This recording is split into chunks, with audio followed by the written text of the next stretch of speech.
تاکہ وہ آئین اور قانون کے مطابق فیصلے نہ کر سکے، کیونکہ آپ کسی جج سے اس بارے میں تو گمان ہی نہیں کر سکتے نا کہ وہ یہ کہے گا، اور خاص طور پر جسٹس قاضی فائز عیسیٰ جیسا جج کہ جناب نہیں، یہ جو آئین کے اندر جو مدت دی گئی ہے میں اس کے اوپر جو ہے وہ کمپرومائز کرتا ہوں، وہ یقینی طور پر ایسا فیصلہ نہیں لے سکتے، لہٰذا یہ ان کے لیے ایک بہت ہی سخت قسم کا ایک مرحلہ ہوگا جہاں سے ان کو گزرنا ہوگا۔ دوسری مثال آپ کو دیتا ہوں کہ کبھی ایسا دیکھا آپ نے کہ عدلیہ کی طرف سے آرڈر آ جائے یا ایک ایسی آبزرویشن آ جائے جس میں یہ کہا ہو انتظامی افسران کو کہ آپ نے انتظامی اختیارات استعمال نہیں کرنے؟ یہ بالکل ویسے ہی ہے جیسے کسی بھی دفتر میں موجود اکاؤنٹنٹ سے یہ بات کہہ دی جائے کہ بھائی آج کے بعد تو نے حساب کتاب نہیں رکھنا، تو نے یہ نہیں دیکھنا کہ کتنی ادائیگیاں کرنی ہے، کتنی وصولیاں کرنی ہیں، اور یہ جو فرق ہے یہ کیا ہے، تم نے جو تنخواہیں ہیں ان کی ادائیگیوں کا حساب کتاب نہیں کرنا، تم نے کسی طرح کے یہ جو دفتر کے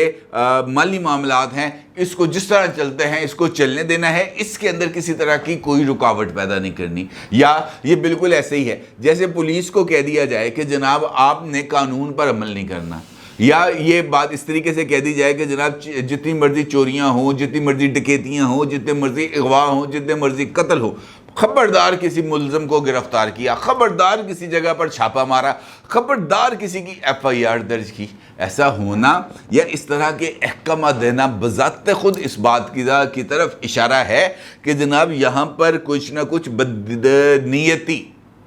لفظ ہے پتہ نہیں یہ سخت ہے برا ہے کیسا ہے، یہ موجود ہے۔ کیونکہ اگر اسی طرح کی یہ آبزرویشن دے دی جائے کہ جناب کوئی اسسٹنٹ کمشنر ہے یا کوئی ڈپٹی کمشنر ہے، وہ اپنے آفیشل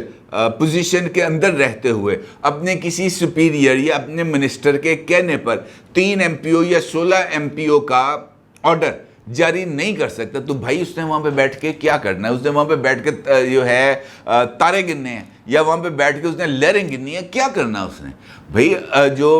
آفیسرز ہیں یا کسی بھی ڈپارٹمنٹ میں موجود شخصیات ہیں، ان کا بنیادی مقصد اور ان کی بنیادی ذمہ داری اپنے کارہائے مناسب کو ادا کرنا ہے۔ کوئی بھی عدالتی فیصلہ، کوئی بھی عدالتی آبزرویشن، کوئی بھی ججمنٹ ان کو اگر اس فرض کی ادائیگی سے روکتی ہے تو وہ بالکل غلط ہے۔ یہ ضرور ہو سکتا ہے کہ آپ یہ کہیں گے جناب تمہارا یہ والا آرڈر غلط ہے، اس کو کالا دم قرار دیا جاتا ہے، یہ بات کہی جا سکتی ہے۔ یہ بات کہی جا سکتی ہے کہ تم نے عدالت کے احکامات پر عمل درآمد نہیں کیا، تمہارے خلاف توہین عدالت کی کارروائی کی جائے گی، یا تم کو شو کاز نوٹس جاری کیا جا رہا ہے۔ یہ کیسے کہا جا سکتا ہے کہ جناب کوئی اسسٹنٹ کمشنر یا ڈپٹی کمشنر جو ہے وہ MPO کا آرڈر جاری نہیں کرے گا؟ یہ بالکل میری نظر کے اندر یہ بالکل ایسے ہی ہے جس طرح میں نے آپ کو مثالیں دیں کہ پولیس والے سے کہا جائے کہ تم FIR درج نہیں کرنی۔ اور معاملہ ہے چودھری پرویز الہی صاحب۔ اب چودھری پرویز الہی صاحب بنیادی طور پر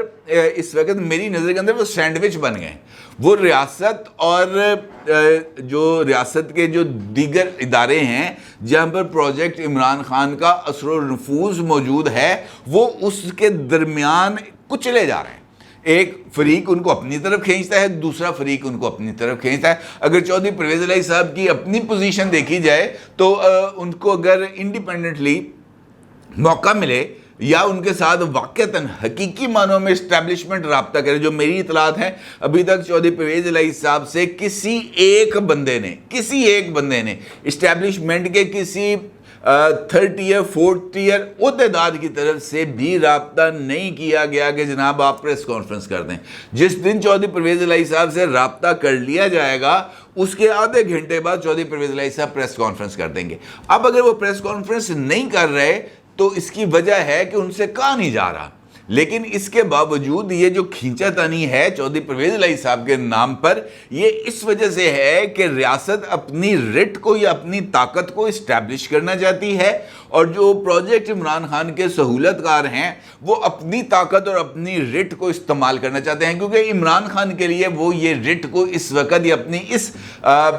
جو طاقت ہے اس کو وہ استعمال نہیں کر پا رہے۔ عمران خان صاحب اب کنوکٹڈ ہیں، ان کی سزا اس وقت تک موجود رہے گی جب تک کوئی کورٹ آف لا ان کی سزا کو کالا دم قرار نہیں دے گا، اور اس کے لیے اب براہ راست کے سپریم کورٹ آف پاکستان میں نہیں سنا جا سکتا، اور خاص طور پر اس موقع پر جب یہ 9 سپٹمبر کو عارف علوی صاحب نے گھر جانا ہے، 16 سپٹمبر کو عمر عطا بندیال صاحب نے گھر جانا ہے، 18 سپٹمبر کو ایک اور شخصیت نے ریٹائر ہونا ہے، تو یہ سب کچھ ایک لائن کے اندر چیزیں چل رہی ہیں، آپ اس کو ایک دوسرے سے الگ کر کے کسی بھی صورت نہیں دیکھ سکتے۔ لہٰذا یہ کہہ دینا کہ جناب یہ جو ہے گلیاں اجڑ کی سنیاں میں مرزا یار پھرے گا، ممکن نہیں ہے، یہ اب چیزیں آؤٹ آف کویسچن ہو چکی ہیں، اور جب جو کینوس ہے وہ بہت ہی زیادہ براڈ ہونے کے بعد اب کلوز ہو رہا ہوگا، تو تب وہ سسٹم، وہ طاقت، وہ تمام لوگ جو پہلے ایک دوسرے کے ہاتھوں میں ہاتھ ڈال کر چلتے تھے اور اب ان کو مخالف سمتوں میں جانا پڑا ہے، تو تیوریوں پر بل تو پڑیں گے، ماتھے پر بل تو پڑیں گے، اور پھر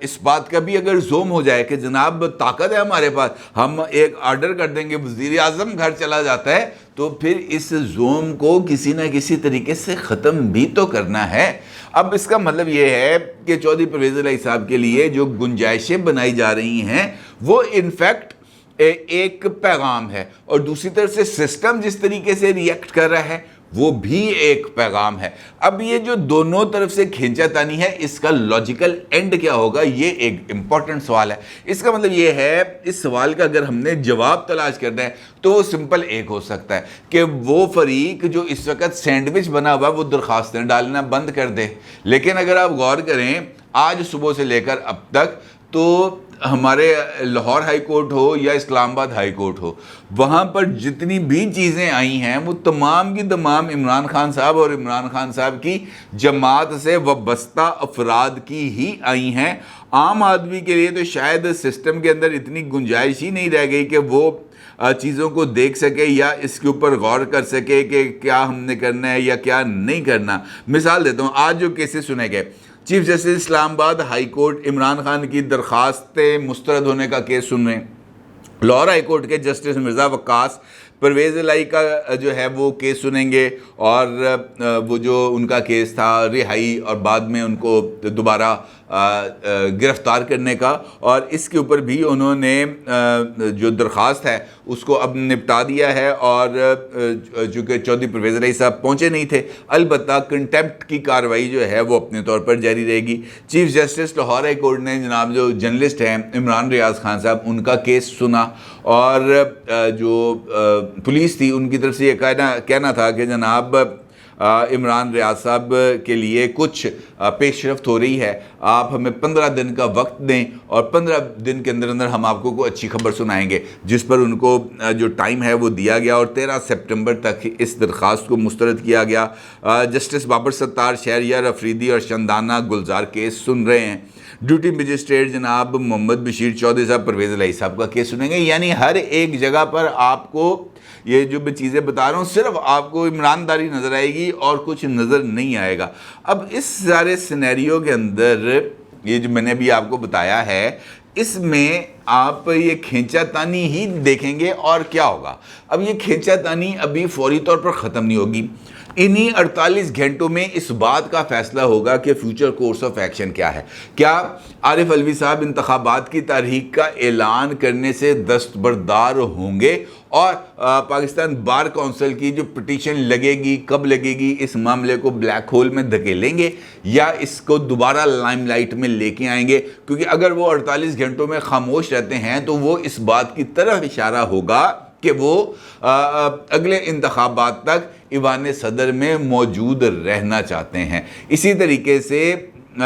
اب سے لے کر 16 سپٹمبر تک جو کیسز سنے جائیں گے سپریم کورٹ آف پاکستان میں، وہ اس بات کا تعین کریں گے کہ 16 سپٹمبر کے بعد جو نئی جوڈیشل اسٹیبلشمنٹ آئے گی وہ کس لائن پر کام کرتی ہے۔ کیونکہ اگر 16 سپٹمبر سے پہلے supreme court procedure and practices act کے اوپر فیصلہ ہو جاتا ہے، اس کو کالا دم قرار دیا جاتا ہے، جس طریقے سے نیب قوانین کے اوپر فیصلہ محفوظ ہوا ہے وہ فیصلہ آ جاتا ہے، جس طریقے سے judgment review of judgment act کو کالا دم قرار دیا گیا ہے، جس طریقے سے یہ جو مختلف فیصلے ہیں، جو تفصیلی فیصلے آنے ہیں، وہ جب تک یہ چیزیں آئیں گی اس کے بعد اگلا فیصلہ ہوگا، کیونکہ یہ جو تمام کیسز آ رہے ہیں جن کے ججمنٹس آئی ہیں یا ججمنٹس آنی ہیں، انہوں نے اگلے دنوں میں اس کا جو ریویو ہے، اس پر جو نظر ثانی ہے، وہ جسٹس قاضی فائز عیسیٰ صاحب کے دور میں ہی لگنی ہے۔ اس کا مطلب یہ ہے کہ یہ جو تمام فیصلے اب عمر عطا بندیال صاحب کر رہے ہیں، ان تمام فیصلوں کی نظر ثانی جسٹس قاضی فائز عیسیٰ صاحب کے دور میں ہونی ہے، اور یہ ایک بہت بڑا پیغام ہے جو میں آپ کو دے رہا ہوں۔ اس کا مطلب یہ ہے کہ آنے والے دنوں میں یہ 48 گھنٹے دیوان صدر اور اس کے بعد 9 سپٹمبر سے 16 سپٹمبر تک کا جو ٹائم ہے، تقریباً اگر دیکھا جائے تو 4 ورکنگ ڈیز بچتے ہیں، کیونکہ جو ہے 13 سپٹمبر تک کا ٹائم بچے گا، 4 دن، 14 اور 15 یہ ہفتہ اتوار ہے، سپریم کورٹ بند ہے، اور 16 کو جناب یہ گارڈز کی تبدیلی کی تقریب ہوگی اور کہانی ختم۔ اس کا مطلب یہ ہے کہ یہ آخری ریلیں ہیں، انہی ریلوں کے اندر کھینچا تانی ہونی ہے، اسی ٹائم کے اندر یہ جو اصل سہولت کاری ہے وہ بھرپور طریقے سے ایکسٹینڈ کرنے کی کوشش ہوگی، کیونکہ اس کے بعد 16 ستمبر کے بعد تو راوی صرف چین ہی چین لکھے گا اور کچھ نہیں۔ اپنے جگہ ضرور اظہار کیجیے گا۔ آپ کا بہت شکریہ۔ اللہ حافظ۔